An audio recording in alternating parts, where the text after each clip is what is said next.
안녕하세요. 오늘도 사은살롱을 찾아주셔서 감사합니다. 마흔을 앞두고서야 첫 출산을 하게 된 여성이에요.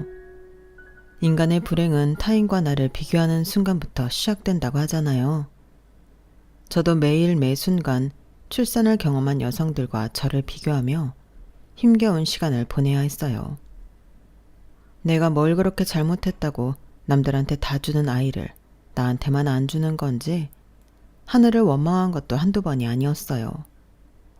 그러다 35살을 넘기면서부터는 너무 지치고 힘들어서 포기하게 되더라고요. 내 팔자에 자식은 없는 모양이다 생각하고 다 내려놓았는데 세상에 그 순간에 생각지도 못했던 아이가 생겼지 뭐예요. 의사 선생님을 통해 임신 축하한다는 말을 듣는데 거짓말 조금 보태서 시간이 멈춘 것 같은 기분이 들었어요. 너무나 기다려왔던 순간이라서 그런지 막상 현실이 되고 나니 오히려 실감이 나지 않았거든요. 그저 눈물만 하염없이 흐를 뿐이었죠. 그런데 이 기쁜 순간이 누군가에겐 아찔한 순간이 되고 말았어요. 그건 바로 제 남편이었어요. 제가 임신을 하던 그날부터 남편은 누구한테도 말도 못한 채 홀로 지옥 같은 나날을 보내야 했거든요. 우리 부부가 그토록 원했던 아이가 생겼는데 도대체 남편은 왜 이런 상황을 맞게 된 건지 지금부터 숨겨진 진실을 전해드릴게요. 아이 하나를 키우는데 온 마을이 필요하다고 하잖아요. 기억을 더듬어 보면 제가 어릴 때만 해도 세상이 아이를 키우는데 지금처럼 팍팍하지 않았던 것 같아요. 저만 해도 부모님이 맞벌이를 하시는 바람에 돌봐줄 사람이 없었지만 동네 분들 덕분에 엄마가 일과 육아를 이어갈 수 있었거든요. 유치원에 다니던 저는 하원 후에 친구와 함께 친구 집에서 놀다가 엄마가 퇴근할 시간이 되면 잽싸게 짐을 챙겨서 엘리베이터 앞으로 달려가곤 했어요. 그 시간쯤 되면 엄마가 엘리베이터를 타고 오신다는 걸 알기 때문이었죠. 친구네 집은 저희 집과 같은 아파트 같은 동이었거든요.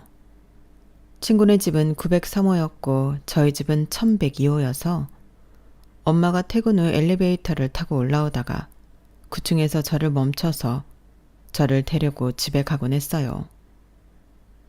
친구네 엄마뿐만 아니라 저희 옆집 할머니도 종종 저를 돌봐주시곤 했어요. 제가 유치원에서 돌아와 혼자 집에 들어갈라 치면 옆집 할머니께서 어김없이 저를 부르셨거든요. 귀신같이 저임을 알아채는 옆집 할머니가 하도 신기해서 언젠가 물어봤어요. 할머니, 제가 오는 거 어떻게 하셨어요? 그랬더니 할머니께서 그러시더라고요. 솜이 발소리 듣고 알았지? 복도식 아파트 특성상 현관문을 열어두면 엘리베이터 문 열리는 소리와 복도를 따라 걷는 발소리가 잘 들리는데 그 소리를 듣고 저인 줄 아셨던 거예요. 지금은 다들 문을 걸어 잠그고 살지만 제가 어릴 때만 해도 찬바람이 불기 전까지 대부분의 집들이 현관문을 열고 살았어요. 그러니 이웃집 저녁 메뉴나 소소한 일상들을 냄새와 소리로 다들 공유하고 살았던 거죠. 일하는 부모님 때문에 혼자 집을 지키는 날이면 옆집 할머니랑 아래층 친구 엄마, 위층 아주머니가 번갈아가며 저를 돌봐주시곤 했어요. 저를 불러다 간식도 챙겨주시고 때로는 밥도 챙겨주시곤 했는데 그분들 덕에 제가 이렇게 무사히 성장할 수 있었다고 생각해요. 옆집 할머니는 제가 고등학교 2학년이 되던 해 세상을 떠나셨어요. 저에게는 친할머니나 외할머니보다도 더 정이 들었던 분이라서 한동안 옆집 할머니 생각에 옆집 현관문만 봐도 눈물이 고이곤 했어요. 제가 살던 아파트만 그랬는지 아니면 다른 아파트들도 그랬는지 잘 모르겠지만 그때는 다들 그렇게 서로의 아이들을 돌봐주며 살았던 것 같아요. 저희 집도 제가 중학생이 되고는 이웃집 아이들을 데리고 놀아주기도 하고 우리 가족이 여름 휴가를 갈 때 위층 아이를 함께 데리고 가기도 했거든요. 엄마들끼리 서로 잘 아는 데다 각자 사정도 빠삭하게 알고 있어서 서로 돕고 살았던 것 같아요. 기쁜 일은 친인척들보다도 먼저 축하해주고 힘든 일이 있을 땐 서로가 늘 옆에서 힘이 되어주곤 했으니까요. 지금 생각해봐도 그때가 제 인생에서 가장 행복한 순간이었던 것 같아요. 성인이 돼서 독립한 이후에는 그렇게 이웃들과 가족처럼 지내본 적이 없어요. 옆집에 누가 사는지도 모르고 서로 피해만 안 주고 살면 다행이라고 생각하니까요. 원룸촌에 빼곡하게 들어찬 원룸에는 대학생부터 직장인, 외국인까지 다양한 사람들이 살고 있었지만 어느 시인의 시 구절처럼 사람들 사이에 섬이 있는 것처럼 느껴질 정도로 외롭고 삭막했어요. 그러던 중에 제게 먼저 말을 걸어준 사람이 나타난 거예요. 바로 지금의 제 남편이었죠. 경기권에서 살다가 대학 입학과 동시에 서울로 올라온 저와는 달리 남편은 서울에 본가가 있는 사람이었어요.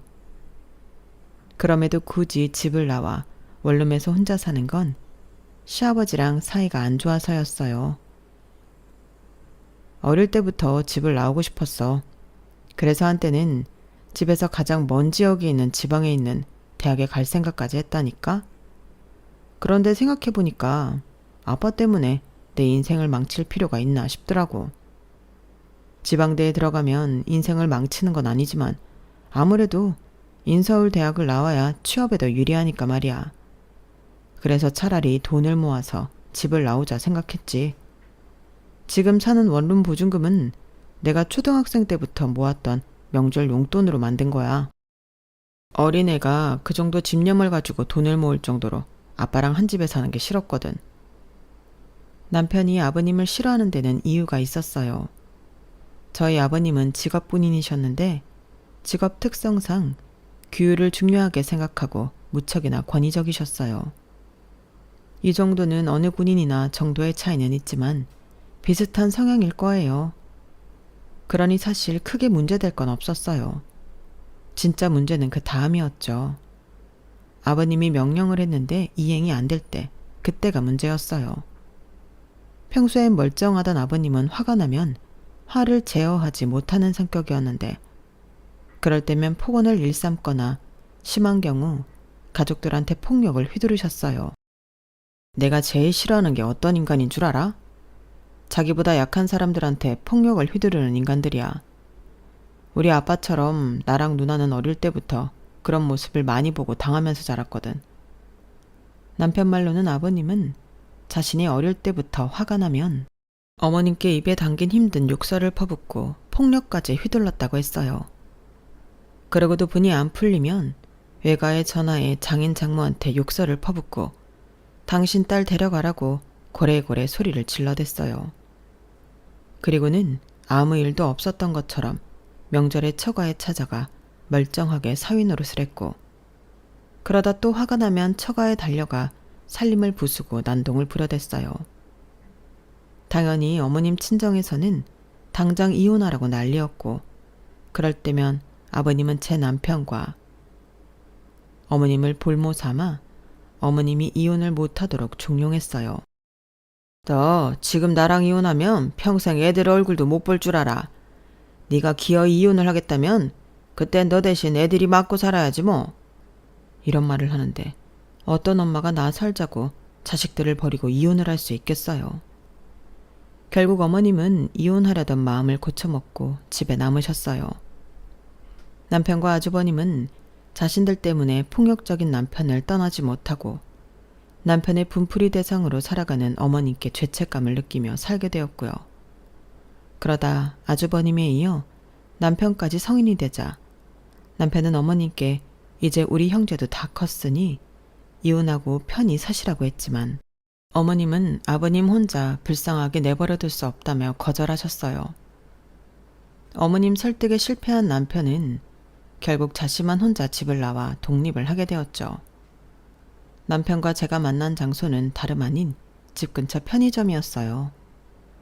매번 같은 시간대에 편의점을 찾았던 남편과 저는 자주 만나다 보니 안면을 트게 됐고 그러다 약간의 해프닝 이후 친해졌어요. 그날은 제가 가해비를 받은 날이어서 모처럼 평소 비싸서 선뜻 사기 어려웠던 맥주와 안주, 그리고 주전부리들을 사려고 편의점에 갔어요. 바구니 가득 먹을거리를 담아 계산대에 올려두고 맥주, 음료수를 더 가져와 바구니에 넣고는 밖에 아이스크림을 고르러 나갔어요. 그런데 다시 돌아와 보니 웬 남자가 편의점 주인과 실랑이를 벌이고 있지 뭐예요.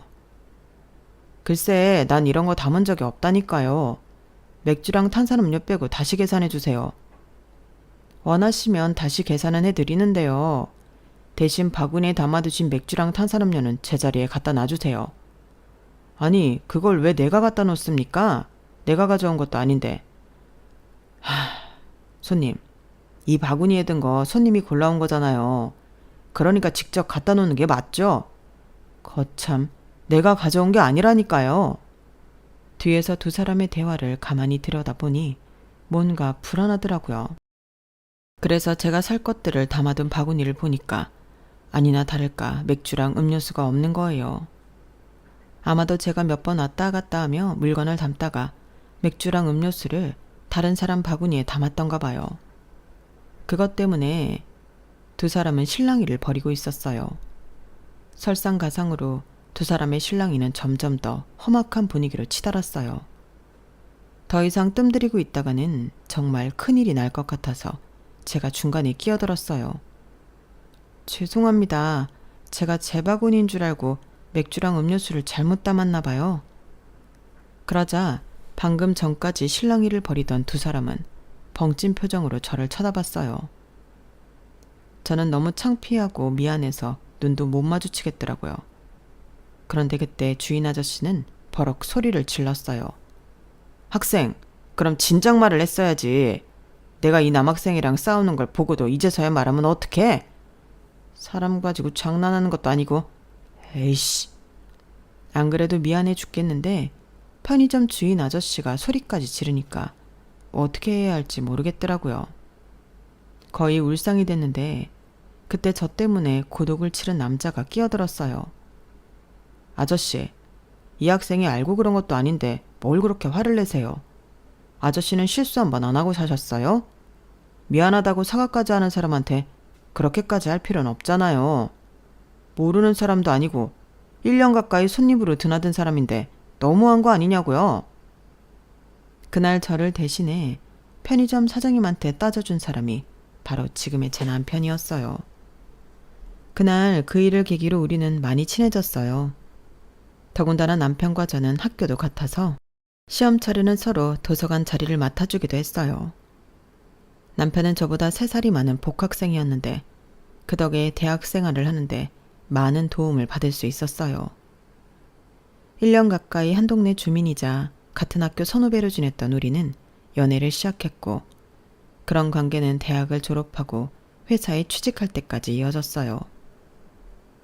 그러다 남편 나이가 30에 접어들면서부터 은근히 결혼 얘기를 꺼내기 시작하더라고요. 사실 사귄 기간만 생각하면 선택을 해야 하는 순간이기도 했어요. 결혼까지 가거나 아니면 결혼을 전제로 한 새로운 연애를 시작해야 하는 시기였으니까요. 우리의 선택은 당연히 결혼이었어요. 대학 시절부터 사귀면서 서로의 집안 얘기부터 상대방 식구들 특성까지 모르는 게 없을 정도였기 때문에 다른 누군가를 만나 새롭게 시작할 엄두가 나지 않았거든요. 그렇다고 남편이 마음에 안 들었던 건 아니에요. 그냥 너무 익숙해져서 가족 같은 느낌이라는 게 흠이라면 흠이었지만요.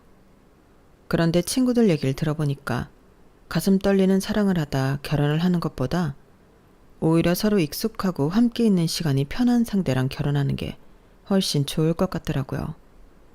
그래서 제가 28이 되던 해에 결혼을 했어요. 시아버지에 대해서는 남편한테 하도 들어서 어떤 분인지 잘 알고 있었는데 막상 만나보니 가정폭력을 휘두를 사람처럼 보이지 않아서 깜짝 놀랐어요. 50 중반의 나이임에도 군인이라서 그런가 체격도 다부지고 말투나 행동도 난폭한 것과는 거리가 먼 사람 같았거든요. 그래서 저 좋을 대로 좋게만 생각했던 것 같네요. 어쨌거나 상견례를 치르고 결혼식을 올릴 때까지 아버님의 폭력적인 성향이 드러나지 않아서 저희 부모님한테 아버님이 어떤 사람인지 들키지 않고 결혼에 성공할 수 있었어요. 제가 저희 부모님께 시아버지에 대해 제대로 얘기하지 않은 건 어쩌면 그 이유로 인해 제 결혼이 깨질지 모른다는 걱정 때문이었어요. 상견례랑 결혼식 외에는 양가 부모님이 한자리에서 만날 일도 거의 없으니 잘만 피하면 될 거라는 안일한 생각을 했던 거죠. 그런데 일어나지 않기를 바랐던 일이 생각지도 못한 순간에 벌어진 거예요. 신혼여행에서 돌아온 우리 부부가 시댁에 들리기 전에 제 친정에 먼저 들렀는데 그것 때문에 아버님이 화가 많이 나신 게 화근이었죠. 원래가 친정에서 이바지 음식도 받아와야 하니까 친정이 먼저 들리는 게 일반적이라고 알고 있어서 그렇게 정한 거였는데 아버님 생각은 달랐던가 봐요. 건방지게 시부모보다 지 친정부모를 먼저 찾아가?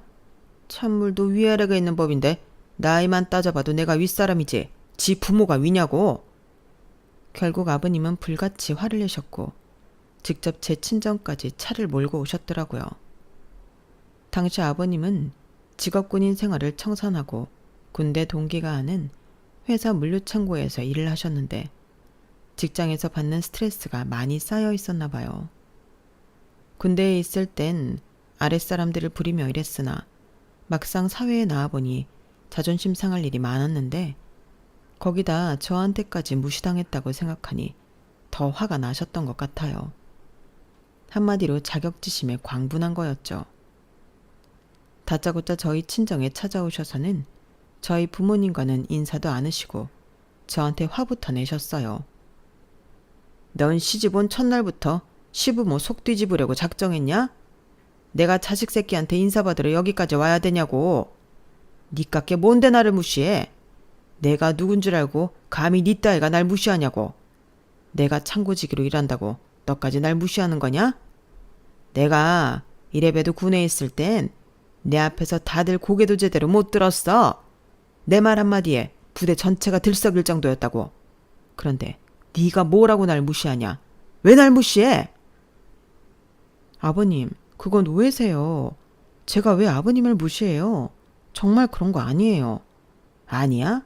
그럼 너는 아무 잘못 없는데 나 혼자 잘못 알고 혼자 지랄한다 이거냐? 내가 미친놈이라서 병신짓 하는 거냐고.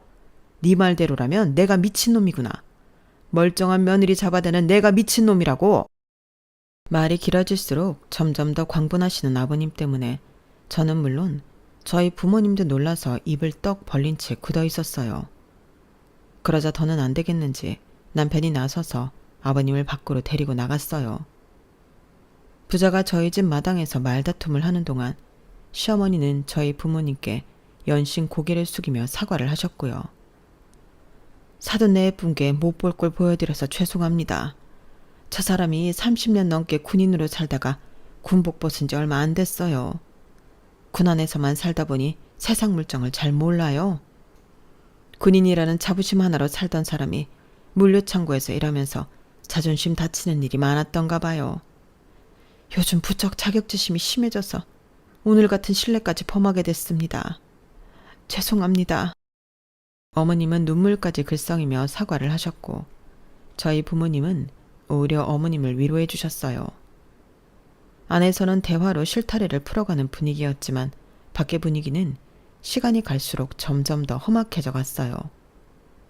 그동안 참아왔던 아버님에 대한 분노가 이번 일로 남편에 의해 폭발해 버렸거든요. 그날 아버님은 다시 집으로 들어오진 않으신 채 그대로 혼자 댁으로 돌아가셨어요. 남편은 애써 티내지 않으려고 노력했지만 표정은 여전히 굳어 있었어요. 그날 시아버지의 성격에 대해 제대로 알게 된 저와 저희 부모님은 내심 한 걱정을 했어요. 오늘 같은 일이 앞으로 또 벌어지지 않으리란 법이 없으니까요. 그리고 그런 생각은 어김없이 들어맞았어요. 결혼하고 처음 만난 명절이었는데 아버님께서 명절 이틀 전부터 시댁에 와서 일을 하라고 하시더라고요. 며느리가 둘이나 있는데 나이 든 시어머니가 일을 했어야 되겠냐? 그러니 큰애랑 작은애는 이틀 전에 와서 시장도 보고 집 청소도 하고 명절 음식 만들도록 해라. 아버님, 죄송하지만 저는 명절 전날부터 휴가예요. 이틀 전에는 출근해야 해서 전날에나 갈 수 있을 것 같아요. 그러자 제 말이 끝나기도 전에 아버님이 버럭 소리를 치셨어요. 너는 내가 지금 너랑 협상하는 걸로 보이냐? 상급자가 명령을 하면 하급자는 어떻게든 명령에 따라야지. 어디서 핑계야? 월차를 내든 병가를 내든 무슨 수를 써서라도 이틀 전에 올 생각을 하라고. 결혼한 지 1년이 넘도록 아직 손주도 못 안겨준 주제에 뭘 잘했다고 말대꾸만 따박따박 하냐며. 네가 나를 시아버지로 생각하면 이럴 수가 없는 거다. 무슨 애가 안 된다는 소리를 그렇게 밥 먹다 쉽게 하는 건지 잔말 필요 없다.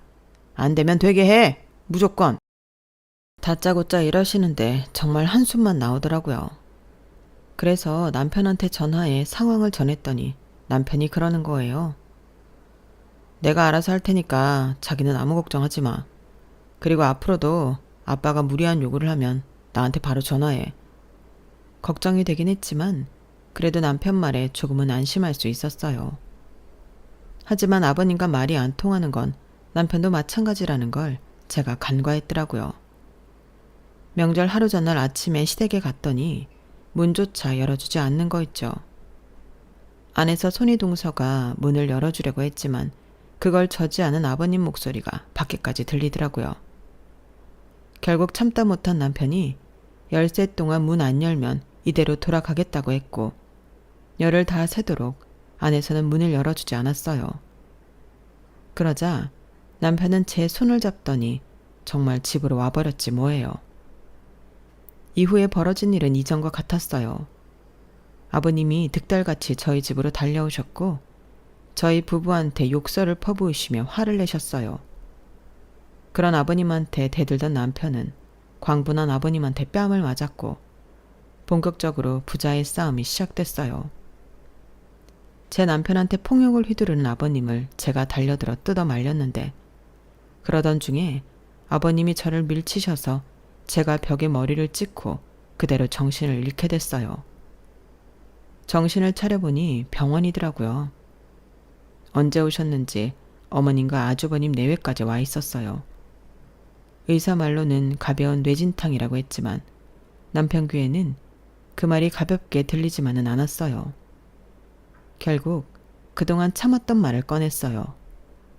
앞으로는 본가에 발도 들이지 않겠다고요.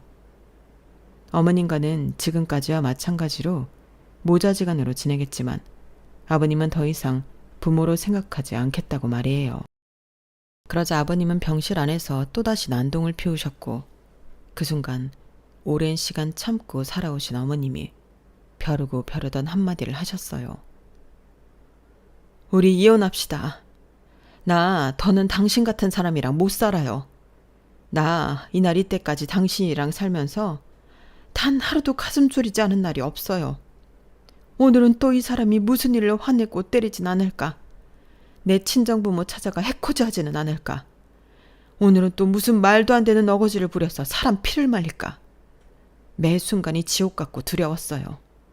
아침이 오는 게 두려울 정도로 지긋지긋한 날들이었다고요. 애들이 어릴 땐 당신한테 상호가 맞고 살게 될까봐 두려워서 참았지만 이젠 실례요. 애들도 다 큰 마당에 더 참아야 할 이유도 없잖아요. 아주 이젠 당신 비 맞춰가며 사는지 못하겠다고요.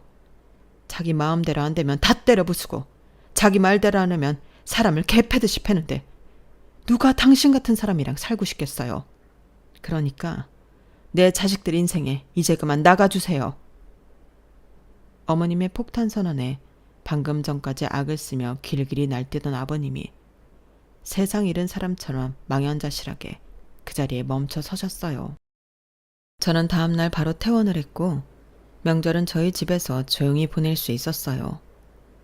그리고 명절이 끝나고 며칠 뒤 시부모님은 이혼 서류에 사인을 했어요.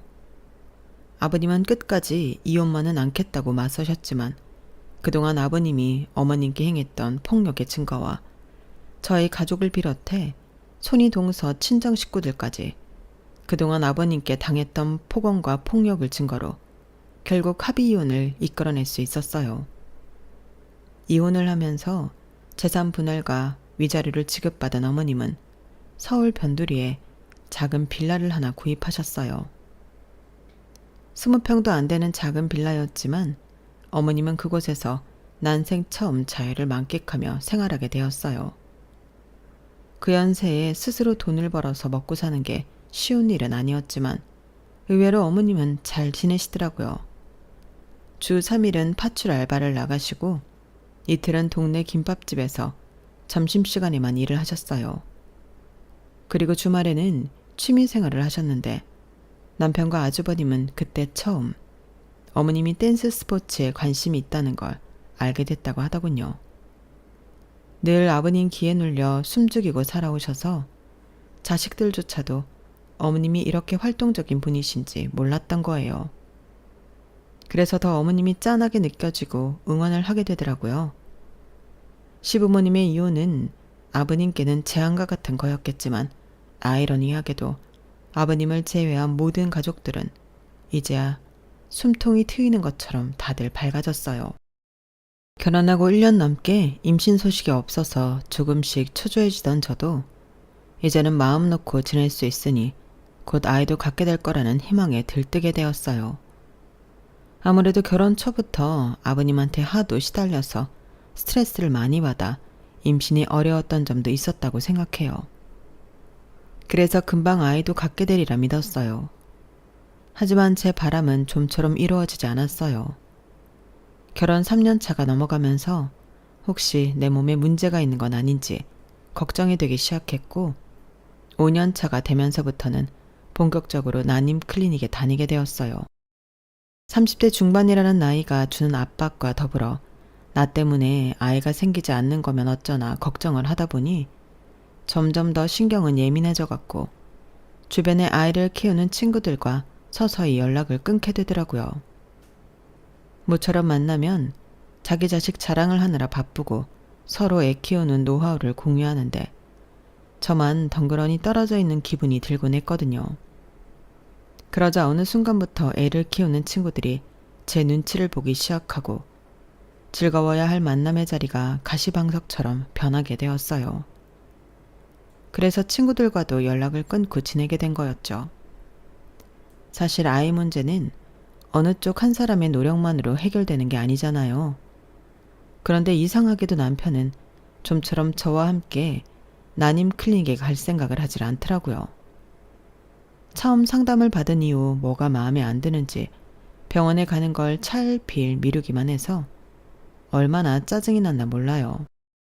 여보, 나만 애 갖고 싶어서 이 난리인 거야? 당신은 아무 생각 없는데 나만 애가 달아서 이 난리를 치는 거냐고. 우리 아이잖아. 그럼 당신도 협력을 해야지. 내가 동정녀 마리아야? 암수 한 몸이야? 나 혼자 애를 어떻게 만드느냐고. 나 한 번도 당신한테 말은 안 했지만 형님이 명절에 지우 데리고 어머님 댁에 올 때마다 그 자리에 서 있는 것조차 숨 막히고 힘들어. 지우 같은 예쁜 딸을 둔 형님이 부러워서 힘들고 내가 뭐가 못나서 나만 애를 못 갖는 건지 자존심도 상해서 미치겠다고. 당신이 이런 내 마음을 알아? 안다면 이러면 안 되는 거지. 나라고 배란기 때마다 당신한테 관계 요구하는 게 쉬운 줄 알아? 수치스럽고 매번 기분 더럽단 말이야. 그래도 이렇게라도 안 하면 아이를 가질 수 없을 것 같은데 나보고 어쩌란 거야. 난임 치료로 육체적, 정신적으로 힘든 데다 남편의 무관심 때문에 마음의 상처까지 입었던 저는 소파에 주저앉아 한참을 울었어요. 그동안 배란기 때마다 남편 앞에서 여자로서 너무 수치스럽고 구차했던 순간이 떠올라서 감정이 억제가 안 되더라고요. 다른 건 다 제 말을 잘 들어주는 남편이 왜 이렇게 애 문제에 있어서는 말을 안 듣는 건지 도저히 이해가 안 갔어요. 그래서 난임 클리닉에서 알게 된 언니한테 제 사정을 말했더니 언니가 그러는 거 있죠. 혹시 자기 남편 툭하면 퇴근도 늦고 주말에도 골프 약속이니 뭐니 하면서 집 비우는 날이 많아? 아무래도 영업부 직원이다 보니까 접대도 많고 골프 약속도 많아서 언니 말대로이긴 했어요. 맞네, 맞아, 자기야. 남자들이 집을 자주 비운다는 건 집 외에 집 같은 공간이 더 있다는 의미이기도 해. 어디까지나 가정이긴 한데 자기 남편 뒷조사라도 한번 해봐. 자식 갖는데 관심이 없다면 어쩌면 밖에서 자식을 두고 있는지도 모르니까. 그 말을 듣는데 하늘이 무너지는 기분이었어요. 내가 지금까지 애 갖겠다고 어떤 고생을 하고 있는데 남편이 바람을 핀다고? 아직 벌어지지도 않은 일이었지만 언니한테 남편의 외도 가능성에 대한 얘기를 듣는 순간 마치 내 남편이 이미 바람을 피우고 있는 사람처럼 느껴지더라고요. 그날부터 남편을 향한 제 시선은 달라졌어요. 현관에 들어서는 순간부터 피곤하다는 말을 숨쉬듯 하는 남편한테 연민이 느껴지기는커녕 저게 밖에서 무슨 짓을 하고 다니길래 저리도 기운이 없나 의심의 꼬리가 점점 길어지더라고요. 그러니 남편에 대해 고운 말이 나갈 수가 있나요? 툭 하면 틱틱거리고 사소한 일에도 서운해하기 일쑤였죠. 이러다간 아이를 만들기 전에 우리 부부가 갈라지는 게 아닐까 하는 생각이 들 정도로 우리 부부 사이는 상당히 소원해졌어요. 상태가 이렇다 보니 벌써 8년 넘게 제 난임 치료를 도와주고 계신 담당 선생님께서 정신과 치료를 권하시더라고요. 난임으로 고생하시는 여성분들 중 우울증을 겪는 분들이 많아요. 아무래도 긴 싸움을 벌이는 분들이라서 감정 소모도 크고 일종의 보상이 없으니 허탈감을 많이 느끼게 되거든요. 건강한 정신만큼 훌륭한 난임 치료도 없으니까 한번 상담 받아보길 권합니다. 선생님 권유로 정신과 상담을 받으러 간 저는 그곳에서 우울증 초기 판정을 받게 되었어요.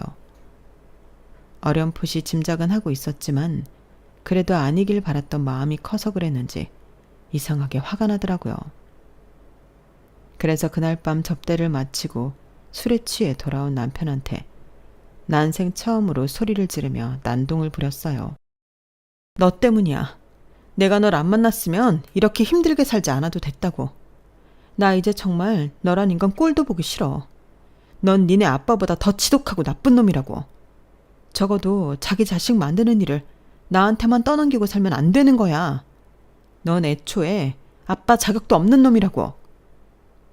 술에 취해 술주정에 가까운 난동을 부렸지만 다음날 눈을 떠보니 온전히 기억이 나지 않더라고요. 그저 띄엄띄엄 몇 장면이 떠오르긴 했지만 에라 모르겠다 하고는 모른 척을 했어요. 그런데 그날의 제 행동 때문이었을까요? 남편이 난임 치료를 함께 받겠다고 그러지 뭐예요. 그동안 대답 없는 벽에 대고 소리치는 기분이었는데 남편의 참여로 조금은 마음 한구석이 뚫리는 기분이었어요. 그렇게 3년 넘게 치료해 가던 어느 날 드디어 기적 같은 일이 일어난 거예요. 제가 마흔을 앞두고 임신을 하게 된 거였죠. 노산에다 어렵게 임신을 한 경우였기 때문에 유별나다고 할 정도로 몸을 사리며 임신 초기를 보냈어요.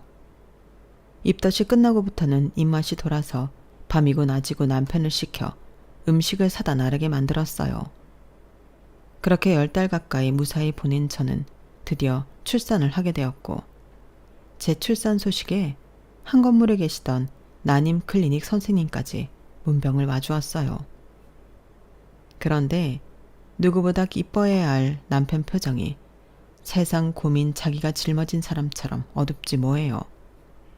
여보, 애기 봤어? 진짜 작고 예쁘지? 누굴 더 닮은 것 같아? 그러자 남편은 멋쩍은 미소를 짓더니 무거운 표정으로 선생님과 제 앞에서 이렇게 말하는 거 있죠. 그 애 말이야. 정말 우리 아이 맞아? 뭐? 무슨 말이 그래? 그럼 자기는 내가 남의 자식이라도 낳았다는 거야? 아니, 그게 아니라 여기 선생님도 계시니까 솔직히 얘기할게. 나 사실은 무정자증이야. 선생님께서 직접 검사하신 거니까 못 믿겠으면 선생님께 직접 물어봐. 솔직히 난 이해가 안 돼. 무정자증인 나랑 당신 사이에서 어떻게 임신이 될 수가 있어? 남편은 눈물까지 글썽이며 말을 이어갔어요. 그 말에 저는 숨이 턱 막혀오더라고요. 아, 이래서 사람이 숨 막혀 죽지 말라고 콧구멍을 2개 가지고 태어나는구나 싶더라고요. 그런데 잔잔한 호수에 짱돌을 던져 파장을 만든 남편이 그러는 거예요. 당신이 임신했다고 한 날, 그날 솔직히 축하해 줄 수가 없었어. 당신이 임신을 했다는 건 나 외에 다른 남자와 관계를 가졌다는 얘기니까. 그래서 이혼할까도 생각했어. 아니, 그보다 당신이 이혼을 요구하면 어쩌나. 가슴 졸였다는 게 맞는 말일 거야. 그동안 당신한테 말은 안 했지만 내가 일부러 집 밖으로 나돌았던 건 당신 보기 미안해서였어. 내가 무정자증이기 때문에 당신이 아무리 노력을 해도 임신이 불가능하다는 걸 알면서도 밝힐 수가 없었거든. 밑빠진 독에 물 붓느라 고생하는 당신을 보니까 점점 더 미안하고 버려질까봐 겁이 나서 진실을 밝히지 못하겠더라고. 그래서 밖으로 놔돌고 당신한테 소홀했어. 그래서 말인데 당신이 기회만 준다면 당신 아이한테 멋진 아빠가 되어줄게. 누구 자식이든 난 상관없어. 중요한 건 우리가 그 아이를 누구보다 잘 키우면 된다는 거니까. 여보, 나한테 기회를 주겠어? 그렇게만 해준다면 내가 친자식들처럼 열심히 키워볼게. 남편이 진지하게 그런 말을 하는데 정말 어이가 없었어요. 아니, 제가 다른 남자랑 손이라도 잡아봤다면 모르겠지만 저한테 남자는 남편 한 사람 뿐이었거든요. 그러니 귀신이 고칼로리시였던 거죠. 그러자 순간 옆에서 잠자코 있던 난임 클리닉 선생님께서 믿을 수 없다는 표정으로 그러시는 거예요. 남편분 말씀대로라면 정말 일어날 수가 없는 일이 벌어진 셈이네요. 그런데요, 남편분, 뭔가 오해를 하고 계신 모양인데 지난 3년간 우리가 어떤 치료를 해왔는지는 기억하시나요? 남편분 말씀대로 본인은 무정자증이 맞습니다. 그런데요, 무정자증이 폐쇄성 무정자증과 비폐쇄성 무정자증이 있다고 제가 설명드렸잖아요. 혹시 기억나세요? 그러자 남편은 금시초문이라는 듯 고개를 가로저었어요. 그러자 선생님은 한숨을 푹 쉬며 고개를 떨구더군요. 그러실 줄 알았습니다. 남편분께서는 폐쇄성 무정자증이라서 정자 생산에는 문제가 없는 경우입니다. 다만 음경으로 전달되는 회로에 문제가 있어서 최종적으로 배출되는 정자 수가 드물다는 게 문제였어요.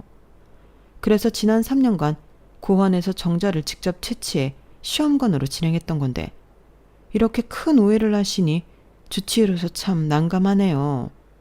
몇 번이나 설명을 드렸는데도 참. 남의 자식인지도 모를 아이를 키우겠다는 너른 마음까지 가지신 분이 어떻게 수년간 시험관 시술로 힘들어했던 아내의 노고는 몰라주시는 겁니까?